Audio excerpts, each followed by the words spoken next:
You have got to be kidding me. You have got to be kidding me. I don't believe it. I don't believe it. There is no way, with Juan at the helm, even if they woke it up, which I don't know, that it could be worse than the Marvels.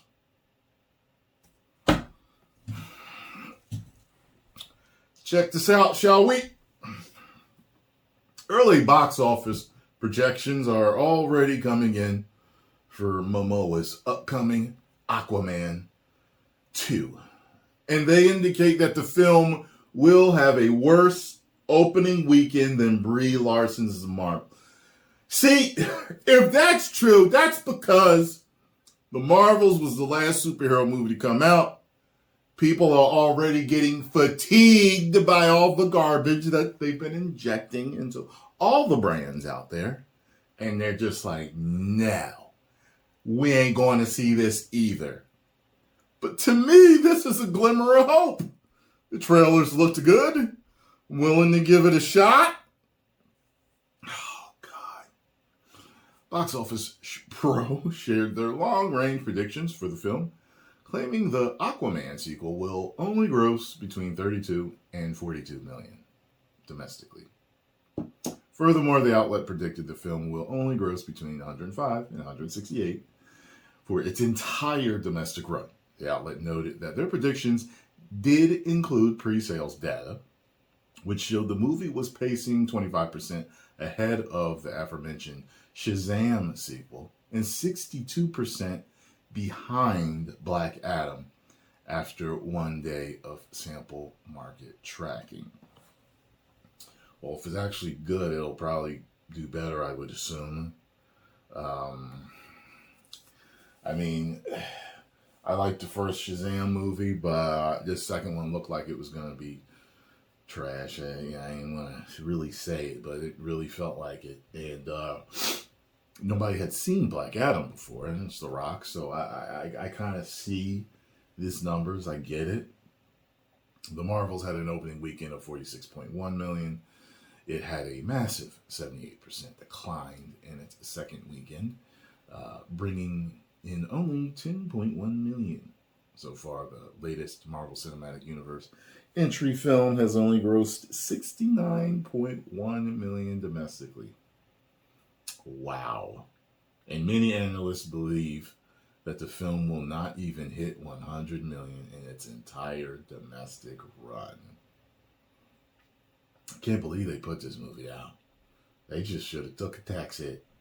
Internationally, The Marvels grossed 96.2 million. Overall, the film has grossed 165.4 million, which is not even what it cost to make it. Looking back to 2018, the original Aquaman film, the film had an opening weekend gross of 72.5 million. The projections for Aquaman and the Lost Kingdom on the low end would see a 55.9% decline. If it hits the high end of 42 million, the decline from the first film is 42%. Looking at a number in the middle of the range, like 37 million, the film would see a decline of nearly 50% compared to the first film. The first film was $1 billion film, wasn't it? It did $1 billion, didn't it? I can't remember. It looks even more bleak when you look at the overall domestic gross. Aquaman grossed a total of 335 million domestically and another 808.6 million internationally. 1.1 billion. Okay. Looking at domestic numbers, if Aquaman and the Lost Kingdom hits the low end of Box Office Pro's domestic projections, it would be a 60%, 68% decline from the first film. You know what makes me wonder? How accurate is Box Office Pro? Because if they're like 90% accurate all the time or something like that, then this is scary. If you look at a number like 136 million in the middle of the range, it's nearly a 60% decline. It's quite possible.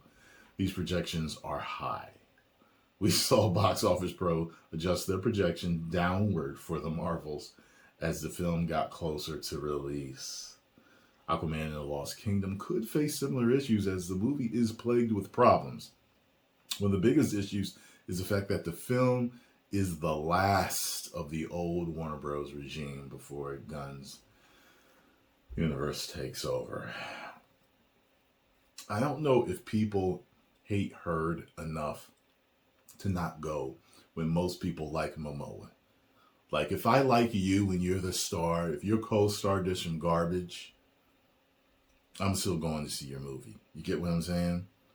It's different with The Flash because he was the star of it. And I had to see how well it was going to do. I had to, you know.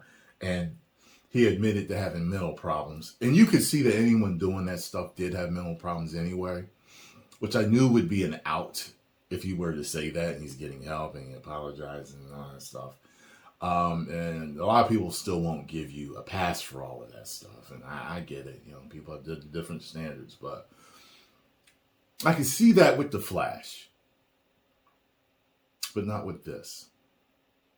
Gunn made it clear that the film would have no effect on the DCU moving forward when he declared on Threads that nothing in the DCU was canon until Creature Commandos. Okay. Gunn wrote, "Nothing is canon." Okay.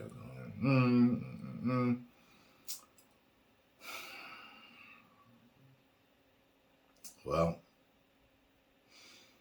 it is what it is, folks. It's got stuff on here about the Amber Heard petition and stuff. People really can't stand her, but I'm not going to hold the studio responsible or, you know, the head actor, the lead responsible for, you know, someone in there that did something. And you know what I'm saying? It's you know, they did it before the movie came out. I wouldn't hold it against them. I don't think that that's fair. I don't. Now, I understand them being PC and cutting her out as much as they can. But it's one of those situations where I think you just got to kind of grit your teeth and get through it. Like I said, with everything that Rachel Zegler said that irritated us, when I went in there, it took me around a half hour, 45 minutes after seeing her to kind of settle in and not kind of like, you know what I mean? And then just take it for what she was as an actress. But the whole time you're seeing it, she's been in the limelight so much for saying the wrong things. You can't not hear the smug way she said certain things and everything without, you know what I mean? But it eventually subsided and I was able to just watch it. You get what I'm saying? So I think that can be done with this as far as Heard goes. But, excuse me, post comments down below. Let me know what you think. Wow. I didn't expect this. I didn't. I hope that this is a great film and that it does way better than the Marvels.